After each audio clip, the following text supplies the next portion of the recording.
ಕೊಟ್ಟವನೇ ಬಂದಾಗ, ಜೀವವನ್ನು ಕೊಟ್ಟವನೇ ತೆಗೆಯಲು ಬಂದಾಗ ರಕ್ಷಿಸುವರು ಯಾರು?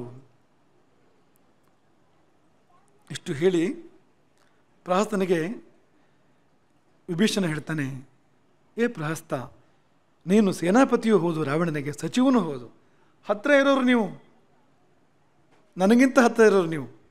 ನಿಮ್ಮ ಮಾತನ್ನು ರಾವಣ ಕೇಳ್ತಾನೆ. ನೀವು ಸರಿಯಾದ ದಾರಿಯನ್ನು ತೋರಿಸಬೇಕಾಗಿತ್ತು, ಸರಿಯಾದ ಸಲಹೆಯನ್ನು ಕೊಡಬೇಕಾಗಿತ್ತು. ರಾಜನು ದಾರಿ ತಪ್ಪಿದಾಗ ಸಚಿವರುಗಳು ಮತ್ತು ರಾಜನ ಆಪ್ತರು ರಾಜನನ್ನು ನಿಗ್ರಹಿಸಿಯಾದರೂ ಕೂಡ ರಕ್ಷಿಸಬೇಕು ಎಂಬುದಾಗಿ ರಾಜನೀತಿ ಹೇಳ್ತದೆ ಅಂತ. ನೀವು ಏನು ಮಾಡ್ತಾ ಇದ್ದೀರಿ? ಓಡಿ ಹೋಗುವವನನ್ನು ದೂಡಿ ಬಿಟ್ಟಂತೆ. ದಾರಿ ತಪ್ಪಿದಾಗ ನೀವು ಅದಕ್ಕೆ ಪ್ರೋತ್ಸಾಹ ಮಾಡ್ತಾ ಇದ್ದೀರಿ ಹೊರತು ಸರಿದಾರಿಗೆ ತರುವ ಪ್ರಯತ್ನವನ್ನು ಮಾಡ್ತಾ ಇಲ್ಲ. ನೀವು ರಾವಣನ ಹಿತೈಷಿಗಳಲ್ಲ, ನೀವು ಕೂಡ ರಾವಣನ ಕೇಡನ್ನೇ ಬಯಸ್ತಾ ಇದ್ದೀರಿ. ನೀವು ಹಾಳಾಗಿ ರಾವಣನನ್ನು ಕೂಡ ಹಾಳು ಮಾಡ್ತಾ ಇದ್ದೀರಿ. ಈ ದುಡುಕ ಎಂಬುದಾಗಿ ಹೇಳ್ತಾನೆ ವಿಭೀಷಣ. ಅಸಮೀಕ್ಷಕಾರಿ, ಮುಂದಿನದನ್ನು ಯೋಚನೆ ಮಾಡಿ ಕೆಲಸ ಮಾಡೋದಿಲ್ಲ ಇವನು. ಭವಿಷ್ಯದ ಆಪತ್ತನ್ನು ಗಮನಿಸಿ ಕೆಲಸ ಮಾಡುವನಲ್ಲ, ದುಡುಕ್ತಾನೆ. ಅಂಥವನಿಗೆ ನೀವು ಸರಿಯಾದ ಸಲಹೆ ಕೊಡಲಿಲ್ಲ, ತಪ್ಪು ಸಲಹೆ ಕೊಟ್ರಿ. ಈ ಪ್ರಹಸ್ತನೆಂಬವನು ಶಕುನಿಯೇ. ಇವನು ಮಾಡಿದ ಕೆಲಸವೇ ಇದು. ಮೊಟ್ಟ ಮೊದಲ ಆ ಕಾರ್ಯಕ್ಕೆ ಪ್ರಹಸ್ತನೇ ಪ್ರೇರಕ. ನಿಮಗೆ ಅನೇಕರಿಗೆ ಗೊತ್ತಿಲ್ಲದೆ ಇರ್ಬೋದು, ಕುಬೇರ ರಾವಣನಿಗೆ ಅಣ್ಣ.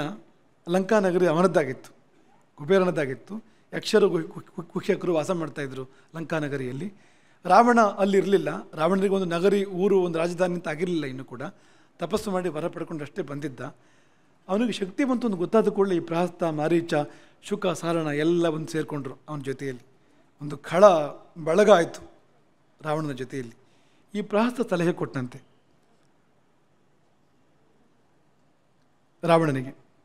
ಸಲಹೆ ಏನು? ಅಲ್ಲ, ಲಂಕಾ ನಗರಿ ಹಿಂದೊಂದು ಕಾಲದಲ್ಲಿ ನಮ್ಮ ಪೂರ್ವಜರು ಇದ್ದಿದ್ದಂತೆ, ಅಲ್ಲಿ ನೀನು ಯಾಕೆ ಅದನ್ನು ವಶಪಡಿಸ್ಕೊಳ್ಬಾರ್ದು ಲಂಕಾ ನಗರಿಯನ್ನು ಎಂದಾಗ ರಾವಣ ಏನು ಹೇಳ್ತಾನೆ ಪ್ರಹಸ್ತನಿಗೆ? ವಿತ್ತೇಶೋ ಗುರುರಸ್ಮಾಕಂ. ಏನು ಮಾತಾಡ್ತಾ ಇದೆಯಾ ಪ್ರಹಸ್ತ ನೀನು? ನಮ್ಮ ಅಣ್ಣ ಕುಬೇರ ನನಗೆ ಗುರುಸ್ಥಾನದಲ್ಲಿದ್ದಾನವನು. ನಾರ್ಹಸೆ ವಕ್ತು ಮೇದೃಶಂ. ಇಂಥ ಮಾತಾಡಬಾರ್ದು ನೀನು, ಇಂಥ ಮಾತಾಡಬಾರ್ದು. ಇನ್ನು ಮುಂದೆ ನನ್ನ ಎದುರು ಈ ವಿಷಯ ಎತ್ತುಕೊಡುದು ನೀನು ಎಂಬುದಾಗಿ ಇದೇ ರಾವಣ ಇದೇ ಪ್ರಹಸ್ತನಿಗೆ ಹೇಳಿದನಂತೆ. ಅಂದರೆ ಅವತ್ತಿನ ಕಾಲದಲ್ಲಿ ಇನ್ನೂ ಬುದ್ಧಿ ಕೆಟ್ಟಿರಲಿಲ್ಲ ಅವನಿಗೆ, ರಾವಣನಿಗೆ ಅಂತ. ಇಷ್ಟು ಸಂಸ್ಕಾರ ಇತ್ತು ಅವನಿಗೆ. ಆರಂಭದ ದಿನಗಳು ಸುಮ್ಮನೆ ಇದ್ದನಂತೆ ಪ್ರಹಸ್ತ.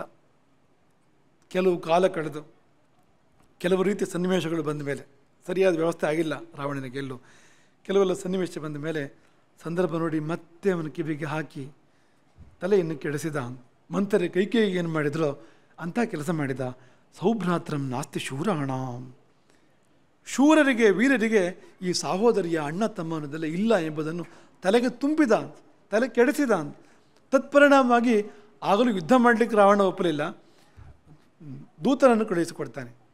ಅಣ್ಣ, ಅದು ಮೊದಲು ನಮ್ಮವರು ಇದ್ರಂತೆ, ನನ್ನ ಅಜ್ಜ ಎಲ್ಲ ಇದ್ರಂತೆ ಅಲ್ಲಿ ಲಂಕೆಯಲ್ಲಿ, ನಮಗೆ ಕೊಡ್ತೀಯಾ ಅಂತ ಒಂದು ಮಾತನ್ನು ಕೇಳುವ ಆ ರೀತಿ. ಕುಬೇರ ಎಂಥವನು ಅಂದರೆ ನನ್ನದೇನೋ ನಿನ್ನದೇನೋ, ನಾನು ನೀನು ಅಣ್ಣ ತಮ್ಮ, ಹಾಗಾಗಿ ನಿನಗೆ ಬೇಕಾ ತಗೋ ನಿನ್ನದನ್ನ ಎಂಬುದಾಗಿ ಹೇಳಿ ಅವನು ಹೊರಟು ಹೋದ ಅಲ್ಲಿಂದ. ಉಟ್ಟ ಬಟ್ಟೆಯಲ್ಲಿ ಇಡೀ ಲಂಕೆ ವೈಭವವನ್ನು ಹಾಗೆಯೇ ಬಿಟ್ಟು ಕುಬೇರ ಅಲ್ಲಿಂದ ದೂರ, ಬಹುದೂರ ಉತ್ತರದ ಅಲಕಾನಗರಿ, ಕೈಲಾಸ ಪರ್ವತದ ಪಾರ್ಶ್ವದಲ್ಲಿ ಹೋಗಿ ಹೊಸದಾಗಿ ನಗರವನ್ನು ನಿರ್ಮಾಣ ಮಾಡಿ ವಾಸ ಮಾಡ್ತಾನೆ ಕುಬೇರ ಎಂಬುದಾಗಿ ನಾವು ಕೇಳ್ತೇವೆ. ಎಂಥವನು ಇವನು ಈ ಪ್ರಹಸ್ತ? ಇನ್ನೊಂದು ವಿಷಯ ನಿಮ್ಗೆ ಹೇಳಬೇಕು. ಇದೇ ಸ್ಥಾನದಲ್ಲಿ ಇದೇ ಪ್ರಹಸ್ತ ಯುದ್ಧ ಪ್ರಾರಂಭ ಆದಮೇಲೆ ಕೆಲವಷ್ಟು ಹಿನ್ನಡೆಗಳಾಗ್ತವೆ ರಾವಣನಿಗೆ. ಅನೇಕ ಭಟರು ರಾವಣನ ಕಡೆಯವರು ಸೋಲ್ತಾರೆ, ಸಾಯ್ತಾರೆ, ಹಿನ್ನಡೆಗಳಾಗ್ತವೆ, ಚಿಂತೆ ಆಗ್ತದೆ ರಾವಣನಿಗೆ. ಆಗ ಒಂದು ದಿನ ರಾವಣ ಪ್ರಹಸ್ತನಿಗೆ ಹೇಳ್ತಾನೆ, ಪ್ರಹಸ್ತ, ಇದು ಬೇರೆಯವ್ರ ಕೈಲಿ ಆಗೋದಿಲ್ಲ, ಇದು ಒಂದು ನಾನು ಅಥವಾ ನೀನು ಅಥವಾ ಇಂದ್ರಜಿತು ಅಥವಾ ನಿಕುಂಭ, ಇವರು ಯಾರಾದರೂ ಈ ಒಂದು ಯುದ್ಧವನ್ನು ನೇತೃತ್ವವನ್ನು ವಹಿಸಬಲ್ಲರೂ ಹೊರತು ಬೇರೆಯವರನ್ನು ಸಾಧ್ಯ ಆಗುವಂಥದ್ದಲ್ಲ, ನೀನು ಹೋಗ್ತೀಯ ಯುದ್ಧಕ್ಕೆ ಅಂದಾಗ ಈ ಪ್ರಹಸ್ತ ಏನು ಹೇಳ್ತಾನೆ ಗೊತ್ತಾ? ಭಾರಿ ವಿಚಿತ್ರವಾಗಿದೆ. ನಾನು ಹೋಗಬೇಕಾ? ಆಯಿತು, ಸರಿ. ಅಲ್ಲ, ಈ ಬಗ್ಗೆ ನಮ್ಮಲ್ಲಿ ಮೊದಲು ಮಂತ್ರಾಲೋಚನೆ ಆಗಿತ್ತು, ವಿವಾದವೂ ಆಗಿತ್ತು. ವಿವಾದದಲ್ಲಿ ನಾನು ಸೀತೆಯನ್ನು ಮರಳಿ ಕೊಡುವುದು ಸರಿ ಅಂತ ಹೇಳಿದ್ದೆ. ಸೀತೆಯನ್ನು ರಾಮನಿಗೆ ಮರಳು ಒಪ್ಪಿಸೋದು ಸರಿ ಅಂತ ನನ್ನ ನಿಶ್ಚಯವಿತ್ತು. ಕೊಡದೇ ಇದ್ದ ಮೇಲೆ ಯುದ್ಧ ಖಂಡಿತವೇ, ಯುದ್ಧ ಆಗುವಂಥದ್ದೇ. ಮಾಡಬೇಕಾ? ಆಯಿತು, ಅನಿವಾರ್ಯ, ಹಾಗಾದರೆ ಸರಿ, ಯುದ್ಧಕ್ಕೆ ಹೊರಟೆ ಎಂಬುದಾಗಿ ಹೊರಡುವಾಗ ಹೇಳ್ತಾನೆ ಅವನು. ಹೇಗೆ ಹೇಳ್ತಾನೆ ಅಂತಂದರೆ, ಈ ಯುದ್ಧ ಯಜ್ಞದಲ್ಲಿ ಆಹುತಿಯಾಗಿ ಬೀಳ ಹೊರಟಿದ್ದೇನೆ ನಾನು ಅಂತ. ಅದಾಗಲೂ ಗೊತ್ತು ಪ್ರಹಸ್ತನಿಗೆ ಅಂತ, ಮುಂದಾಗುವುದೇನು ಅಂತ. ಆದರೆ ಈ ಸಂದರ್ಭದಲ್ಲಿ ಆ ಪ್ರಹಸ್ತ ವಿಭೀಷಣನಿಗೆ ಸಾಥ್ ಕೊಡಲಿಲ್ಲ ಅಂತ, ಅಧಿಕಾರದ ಕಡೆ ನೋಡ್ದ ಅಂತ. ಕೊನೆಗೆ ಅದೇ ರಾವಣನಲ್ಲಿ ನಾನು ಹಿಂಗೆ ಅವತ್ತು ಹೇಳಿದ್ನಲ್ಲ, ಪಾಪ ಅವನು ರಾವಣನ ಪರಿಸ್ಥಿತಿ ಗಂಭೀರ ಆಗಿಬಿಟ್ಟಿದೆ, ಅದಲ್ಲ ಅಂತ ಹೇಳುವಾಗೂ ಇಲ್ಲ ಅವನು. ಯಾಕೆಂದರೆ ಇವ್ರನ್ನೂ ಕಳ್ಕೊಳ್ಳೋಕ್ಕೆ ಸಾಧ್ಯ ಇಲ್ಲ ಅವನು, ಅಂಥ ಸ್ಥಿತಿ ಬಂದುಬಿಟ್ಟಿದೆ ಅಲ್ಲಿ ಅಂತ. ಹಾಗೆ ಅವತ್ತು ಹೇಳಿದ್ನಲ್ಲ ನಾನು, ನೀನು ಕೇಳಲಿಲ್ಲ, ಈಗ ಯುದ್ಧ ಗಂಟಿಕ್ಕಿ ಹೋಯಿತು, ಅನಿವಾರ್ಯವಾಯಿತು. ಅಂದರೆ ಇಂಥ ಶಕುನಿಗಳು ಊರು ಹಾಳು ಮಾಡ್ತಾರೆ, ಜೀವನವನ್ನೇ ಹಾಳು ಮಾಡ್ತಾರೆ. ವಿಭೀಷಣ ಹೇಳ್ತಾನೆ, ವ್ಯಸನಗಳು 7 ದೊರೆಯಾದವನಿಗೆ ಅಂತ. ವಾಗ್ದಂಡ ಅಂದರೆ ಕಠೋರ ಮಾತು ರಾಜನಿಗೆ ವ್ಯಸನ ಅದು ಅಂತ. ಅಧಿಕಾರ ಬಂದ ಮೇಲೆ ಮಾತು ಕಠಿಣ ಆಗ್ತಾ ಹೋಗಿಬಿಡ್ತದೆ ಅಂತ. ಪಾರುಷ್ಯ ಅಂದರೆ ಅಗತ್ಯಕ್ಕಿಂತ ಮಿಗಿಲಾದ ಉಗ್ರವಾದ ಶಿಕ್ಷೆ ಕೊಡ್ತಕ್ಕಂಥದ್ದು. ಆಮೇಲೆ ಸಂಪತ್ತಿನ ಅಪವ್ಯಯ, ಪಾನಂ ಮದ್ಯಪಾನ, ಸ್ತ್ರೀ, ಮೃಗಬೇಟೆ ಆಡ್ತಕ್ಕಂಥದ್ದು, ದ್ಯೂತ, ಈ ಸಪ್ತ ವ್ಯಸನಗಳು. ಇವುಗಳಲ್ಲಿ ಯಾವುದಾದ್ರೂ ವ್ಯಸನಕ್ಕೆ ಒಳಗಾಗಿ ರಾಜ ತಪ್ಪುದಾರಿ ಹಿಡಿದಾಗ ಸರಿಪಡಿಸುವಂಥದ್ದು ನಮ್ಮೆಲ್ಲರ ಕೆಲಸ. ನಾವು ಸುತ್ತಮುತ್ತಿರೋರು ಏನಾದರೂ ಮಾಡಿ, ಹೇಗಾದರೂ ಮಾಡಿ ನಿಗ್ರಹಿಸಿ ಯಾರು ಕೂಡ ರಾಜನನ್ನು ಸರಿದಾರಿಗೆ ತರಬೇಕು. 7 ವ್ಯಸನಗಳಲ್ಲಿ ಒಂದಾಗಿರ್ತಕ್ಕಂಥ ಸ್ತ್ರೀ ಹಿಂದೆ ಇವನು ಬಿದ್ದಿದ್ದಾನೆ. ನೀನೇನು ಮಾಡ್ತಿದ್ದೀ? ಪ್ರಹಸ್ತನನ್ನು ಗದರ್ತಾ ಇದ್ದಾನೆ ವಿಭೀಷಣ. ರಾಮನನ್ನು ಅನಂತ ನಾಗ ಎಂಬುದಾಗಿ ಸಂಬೋಧನೆ ಮಾಡ್ತಾನೆ ವಿಭೀಷಣ. ಅನಂತ ನಾಗವು, ರಾಮನೆಂಬ ಅನಂತ ನಾಗವು ಸುತ್ತುವರೆದಿದೆ ರಾವಣನನ್ನು ಅಂತ, ನುಂಗುವುದೊಂದು ಬಾಕಿ ಇನ್ನು ಅಂತ. ಈಗಲಾದರೂ ತಪ್ಪಿಸೋ ಪ್ರಯತ್ನವನ್ನು ಮಾಡಿ. ನುಂಗಿಯೇ ಬಿಡ್ತದೆ ಅದು ಬಿಟ್ಟು ಬಿಡಬಹುದು. ಒಂದು ಶರಣಾಗತಿ ಬೇಡ, ಸೀತೆಯನ್ನು ಮರಳಿ ಒಪ್ಪಿಸ್ತಕ್ಕಂಥದ್ದು ಅಷ್ಟಾದರೆ ಸಾಕು ಅಂತ. ಜುಟ್ಟು ಹಿಡಿದಾದರೂ ಕೂಡ ರಾಜನನ್ನು ಸರಿದಾರಿ ತರಬೇಕು. ಇಡೀ ರಾಜ್ಯಕ್ಕೆ ಕೇಡು ತರುವಾಗ ರಾಜನಾದವನು ಯುದ್ಧವನ್ನು ಗಂಟಿಕ್ಕಿ ಇಡೀ ಊರಿಗೆ ಹಾನಿಯನ್ನು ಮಾಡುವಾಗ ಯಾವತ್ತೇ ಕೇಶಗ್ರಹಣಾತ್, ಜುಟ್ಟು ಹಿಡಿದಾದರೂ ಕೂಡ ರಾಜನನ್ನು ಸರಿದಾರಿ ತರಬೇಕು. ನಾವೆಲ್ಲ ಒಂದಾಗಬೇಕಾಗಿತ್ತು ಈ ಕಾರ್ಯಕ್ಕೋಸ್ಕರವಾಗಿ ಅಂತ. ಅದಾಗ್ತಾ ಇಲ್ವಲ್ಲ ಅಂತ ಮತ್ತೆ ಹೇಳ್ತಾನೆ. ಇದು ಲಂಕಾ ನಗರದ ಹಿತ, ರಾಕ್ಷಸರೆಲ್ಲರಿಗೂ ಹಿತ, ರಾಜನಿಗೂ ಹಿತ, ಸರ್ವರಿಗೂ ಹಿತ. ನರೇಂದ್ರ ಪುತ್ರ ಆಯ್ದದ ಆಮ ಪತ್ನಿ ಸೀತೆಯನ್ನು ರಾಮನಿಗೆ ಮರಳಿ ಒಪ್ಪಿಸೋಣ ಅಂತ ಪರಿಪರಿಯಾಗಿ ಹೇಳಿದ್ರು ಕೂಡ ಯಾರು ಕೇಳದಾದರು. ರಾಜನೀತಿಯನ್ನು ಹೇಳ್ತಾನೆ. ಶತ್ರುವಿನ ಶಕ್ತಿ ಏನು, ನಮ್ಮ ಶಕ್ತಿ ಏನು ಗಮನಿಸದೆ ನಾವು ಯುದ್ಧಕ್ಕೆ ಮುಂದಾಗಬಾರ್ದು. ಶತ್ರು ಶಕ್ತನಾಗಿದ್ದು ನಾವು ದುರ್ಬಲರಾಗಿದ್ದಾಗ ಸಂಧಿ ಮಾಡಿಕೊಳ್ಬೇಕು. ನಾವು ಶಕ್ತರಾಗಿದ್ದು ಶತ್ರು ದುರ್ಬಲನಾಗಿದ್ದಾಗ ಯುದ್ಧ ಮಾಡಬೇಕು. ಹಾಗೆ ಎರಡೂ ಬಲದಲ್ಲಿ ಸಾಮ್ಯ ಇದ್ದಾಗ, ನಮ್ಮ ಬಲ ಶತ್ರು ಬಲ ಸಮಾನವಾಗಿದ್ದಾಗ ಸಮಯ ಕಾಯಬೇಕು. ಈಗ ಸದ್ಯ ರಾಮನೇ ಬಲಾಧಿಕ, ಅದು ಗೋಚರವಾಗಿದೆ. ಮಗನ ವಧೆ ಆಗಿದೆ, ಅಕ್ಷಯಕುಮಾರನ ವಧೆ ಆಗಿದೆ, ಊರಿಗೆ ಬೆಂಕಿ ಕೊಟ್ಟಾಗಿದೆ ಅವರು. ಈ ಸ್ಥಿತಿ ಅದು ಯುದ್ಧಕ್ಕೆ ಮುಂದಾಗುವಂಥ ಸ್ಥಿತಿ ಅಲ್ಲ ಇದು ಎಂಬುದಾಗಿ ರಾಜನೀತಿಯನ್ನು ಕೂಡ ಹೇಳ್ತಾನೆ ವಿಭೀಷಣ. ಆ ಸಮಯದಲ್ಲಿ ವಿಭೀಷಣನಿಗೆ ಅನರಣ್ಯನ ನೆನಪಾಗಿರಬೇಕು. ರಾವಣನಿಗಾಗಿಲ್ಲ, ಅನರಣ್ಯನ ನೆನಪು ವಿಭೀಷಣನಿಗಾಗಿರಬೇಕು. ನಾವು ನೆನಪು ಮಾಡ್ಕೊಳ್ಳೋಣ. ಯಾಕೆಂದರೆ ಅನರಣ್ಯನ ನೆನಪೇ ಮಂಗಲಕರ. ಅನರಣ್ಯ ಯಾರು? ಇಕ್ಷ್ವಾಕು ವಂಶದ ಚಕ್ರವರ್ತಿ ಅವನು ಮನುವಿನಿಂದ 6ನೇವನು ಅನರಣ್ಯ. ರಾಮ 36ನೇವನು. ಮನು ವಂಶದಲ್ಲಿ ಮನುವಿಂದ ಆರಂಭ ಮಾಡಿದರೆ ರಾಮ 36ನೇವನು, ಅನರಣ್ಯ 6ನೇವನು. ಅವನಿಗೂ ರಾವಣನಿಗೂ ಯುದ್ಧ ಆಯಿತು. ಅಯೋಧ್ಯೆಯ ಪರಿಸರದಲ್ಲಿಯೇ ಘನಘೋರವಾಗಿರ್ತಕ್ಕಂಥ ಯುದ್ಧ ರಾವಣನಿಗೂ ಮತ್ತು ಅನರಣ್ಯನಿಗೂ ಆಯಿತು. ಆ ಯುದ್ಧದಲ್ಲಿ ಅದು ಸರಳ ಮಾರ್ಗ ಅಲ್ಲ, ಅದು ಧರ್ಮ ಮಾರ್ಗ ಅಲ್ಲ, ರಾವಣನ ಕ್ರಮವೇ ಹಾಗೆ. ಅಂಥ ಮಾರ್ಗದಲ್ಲಿ ಅನರಣ್ಯನ ಒಂದು ಅಂದರೆ ವಧೆ ಕೂಡ ಆಯಿತು. ಅನರಣ್ಯ ಸಾಯ್ತಾನೆ ಆ ಯುದ್ಧದಲ್ಲಿ. ಆದರೆ ಸಾಯುವ ಮುನ್ನ ಪ್ರಾಣೋತ್ಕ್ರಮಣದ ಸ್ಥಿತಿಯಲ್ಲಿ ಅನರಣ್ಯ ಇದ್ದಾಗ, ಅವನು ಧರ್ಮರಾಜ ಅನರಣ್ಯ, ಅವನ ಕಾಲದಲ್ಲಿ ರಾಮರಾಜ್ಯ ಇತ್ತು ಎಂಬುದಾಗಿ ವಸಿಷ್ಠರು ನಿರೂಪಣೆ ಮಾಡ್ತಾರೆ ಒಂದು ಸಂದರ್ಭದಲ್ಲಿ. ಹಾಗಾಗಿ ಅಂತಹ ಧರ್ಮರಾಜ ಅವನು ಇನ್ನೇನು ಆ ಉಸಿರು ಹೋಗುವಾಗ ಆ ಪ್ರಾಣೋತ್ಕ್ರಮಣದ ಸ್ಥಿತಿಯಲ್ಲಿ ಇದ್ದಾಗ ಆತನನ್ನು ರಾವಣ ಅಪಹಾಸ್ಯ ಮಾಡ್ತಾನೆ, ಅಪಮಾನ ಮಾಡ್ತಾನೆ. ಆಗ ಆ ನೊಂದ ಅನರಣ್ಯ ಏನು ಮಾಡಲಿ, ಕ್ಷಾತ್ರವನ್ನು ಕೆಣಕ್ತಾ ಇದೆಯಾ ನೀನು, ಒಬ್ಬ ಇಕ್ಷ್ವಾಕು ವಂಶದ ಚಕ್ರವರ್ತಿ ಮರಣಾಸನ್ನ ಸ್ಥಿತಿಯಲ್ಲಿದ್ದಾಗ ಅಪಮಾನ ಮಾಡ್ತಾ ಇದೆಯೇ, ಅಪಹಾಸ್ಯ ಮಾಡ್ತಾ ಇದೆಯೇ, ನಿನಗೆ ಪ್ರತಿಕ್ರಿಯೆಯನ್ನು ಮಾಡದೆ ಬಿಡಲಾರೆ ನಾನು. ಬಾಹುಬಲಕ್ಕೆ ಸಂದರ್ಭ ಅಲ್ಲ, ಯಾಕೆಂದರೆ ಪ್ರಾಣ ಹೋಗುವ ಸ್ಥಿತಿ ಇದು, ಆದರೆ ಭಾವಬಲ ಇದೆ. ಯದಿ ದತ್ತಂ ಯದಿ ಹುತಂ ಯದಿ ಮೇ ಸುಕೃತಂ ತಪಃ, ನಾನು ದಾನ ಮಾಡಿದ್ದಿದೆ, ಹೋಮ ಮಾಡಿದ್ದಿದೆ, ತಪಸ್ಸು ಮಾಡಿದ್ದಿದೆ, ಪ್ರಜೆಗಳನ್ನು ಪ್ರೀತಿಯಿಂದ ಪಾಲನೆ ಮಾಡಿದ್ದಿದೆ, ರಕ್ಷಣೆ ಮಾಡಿದ್ದಿದೆ. ಇದೆಲ್ಲ ಸತ್ಯವಾದರೆ ಈ ಎಲ್ಲ ಪುಣ್ಯದ ಫಲವಾಗಿ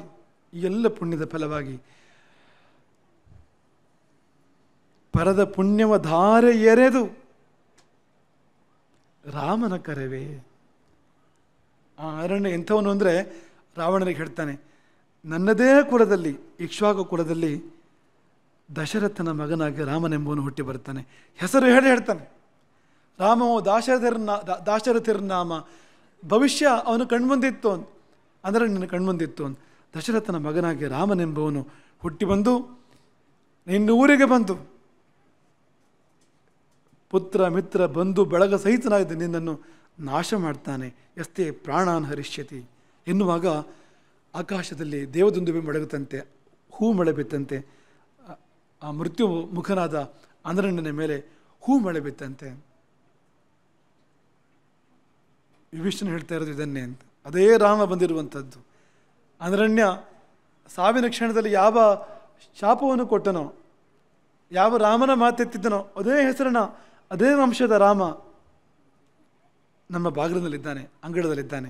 ಮುಂದಾಗೋದೇನು ಅಂತ ತೀರ್ಮಾನ ಬೇಡವಾ? ಅದ್ಭುತ ಪುರುಷ ಅನರಣ್ಯ. ಶಸ್ತ್ರದಿಂದ ಸಾಧ್ಯವಾಗದೇ ಇದ್ದಾಗ ತನ್ನ ಪುಣ್ಯದಿಂದ ಪರದ ಪುಣ್ಯವ ಧಾರ ಎರೆದು ರಾಮನ ಕರೆವೆ, ಖಳ ನಿನ್ನ ತರಿ ದೆಸೆವ ರಾಮ ದಿಟವನೊರೆವೆ. ಅವನ ಮಾತೋದು, ಒಂದಲ್ಲ ಒಂದು ದಿನ ಬಂದೇ ಬರುವ ನೊಂದವರ ಕಂಬನಿಯ ತೊಡೆಯೇ ರಾಮ, ಕುಲತಿಲಕ ನೆಲಕಿಳಿವ ಸಕಲ ವ್ಯಾಕುಲ ಕಳೆವ ದುರುಳರನ್ನು ದಂಡಿಸುವ ಕೋದಂಡ ರಾಮ. ಹಾಗಾಗಿ ಮಣ್ಣು ಮುಕ್ಕಲು ನಿನಗೆ ಕಾಲ ಹಣ್ಣಾಗಿಲ್ಲ, ಕಾಲ ಪಕ್ವಾಗಿಲ್ಲ. ಈಗ ನಿನ್ನ ಪಾಪದ ಕೊಡಕೆ ಇನ್ನಷ್ಟು ಬಾಕಿ ಇದೆ. ತುಂಬಿ ತುಳುಕುವವರೆಗೂ ಕಾಯಬೇಕು. ಅದು ತುಳುಕಿದಾಗ ನೀ ಕೊಟ್ಟ ದುಃಖಕ್ಕೆ, ಅವನಿಟ್ಟ ಲೆಕ್ಕಕ್ಕೆ ವ್ಯಯ ಆಯ ಸರಿದೋಗಿ ಮುಕ್ತಾಯ ಕೊಡುವ. ಆ ಅನರಣ್ಯನ ಮಂಗಲ ಚರಿತೆಯನ್ನು, ಅವನ ಮಂಗಲಾಶಂಸನೆಯನ್ನು, ಮಂಗಲ ವಾಕ್ಯವನ್ನು ಸಾಕೇತ ಹಾಡಿದರೆ ನಾವೆಲ್ಲ ಕೇಳಬೇಕು. ಮರಣಕ್ಕೆ ಶರಣಾಗುತ್ತಿರು ಹರಣದ ಎದುರು,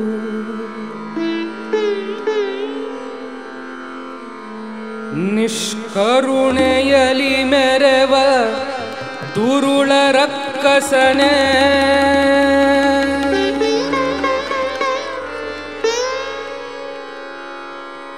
ಮರಣಕ್ಕೆ ಶರಣಾಗುತ್ತಿರುವ ಹರಣದ ಎದುರು, ನಿಷ್ಕರುಣೆಯಲಿ ಮೆರವ ದುರುಳ ರಕ್ಕಸನೆ, ಮರಣಕ್ಕೆ ಶರಣಾಗುತ್ತಿರುವ ಹರಣದ ಎದುರು, ನಿಷ್ಕರುಣೆಯಲಿ ಮೆರವ ದುರುಳ ರಕ್ಕಸನೆ, ಇನ ಕುಲದ ಘನತೆ ಹಾನಿಗೊಳಿಸುತ್ತಲಿರುವ,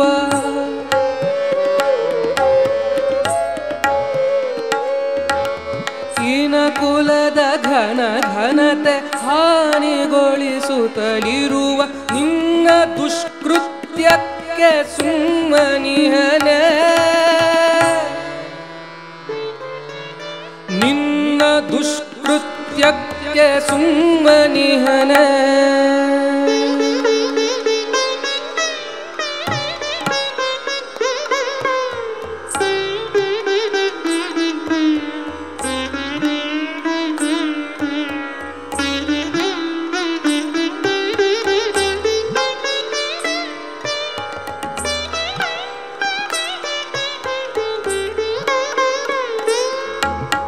ಮಣ್ಣು ಮುಕ್ಕಲು ನಿನಗೆ ಕಾಲ ಹಣ್ಣಾಗಿಲ್ಲ, ಮಣ್ಣು ಮುಕ್ಕಲು ನಿನಗೆ ಕಾಲ ಹಣ್ಣಾಗಿಲ್ಲ, ಹುಣ್ಣಾದರೂ ಕೀತು ಮಾಯಬೇಕು, ಹುಣ್ಣಾದರೂ ಕೀತು ಮಾಯಬೇಕು.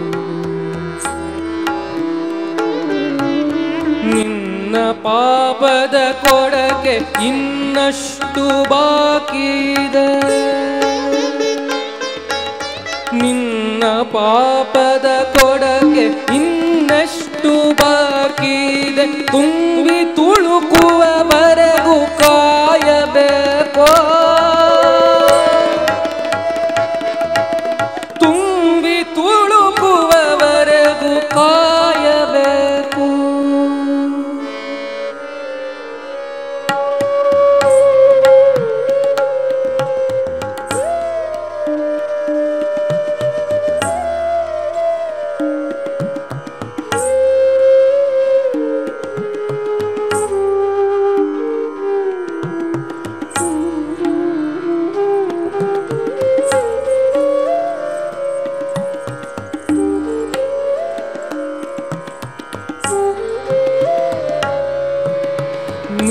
ಕೊಟ್ಟ ದುಃಖಕ್ಕೆ ಅವನಿಟ್ಟ ಲೆಕ್ಕಕ್ಕೆ ವ್ಯಯ ಆಯ ಸರಿದೂಗಿ ಮುಕ್ತಾಯ ಕೊಡುವ,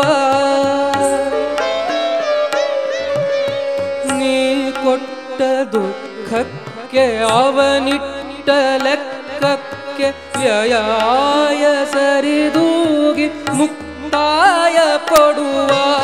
ಪರದ ಪುಣ್ಯವ ಧಾರೆ ಎರೆದು ರಾಮನ ಕರವೇ,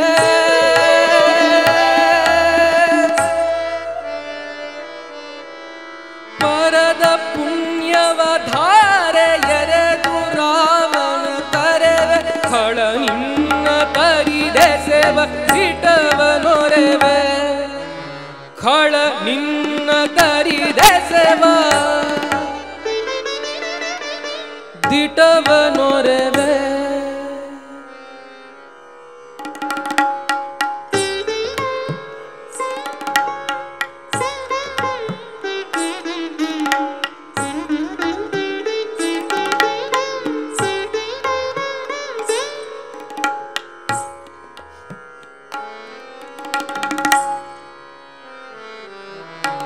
ಒಂದಲ್ಲ ಒಂದು ದಿನ ಬರುವ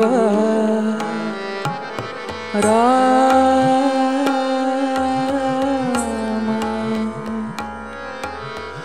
ಒಂದಲ್ಲ ಒಂದು ದಿನ ಬರುವ ರಾಮ ರಾಮ ರಾಮ, ಒಂದಲ್ಲ ಒಂದು ದಿನ ಬರುವ ಬಂದೇ ಬರುವ,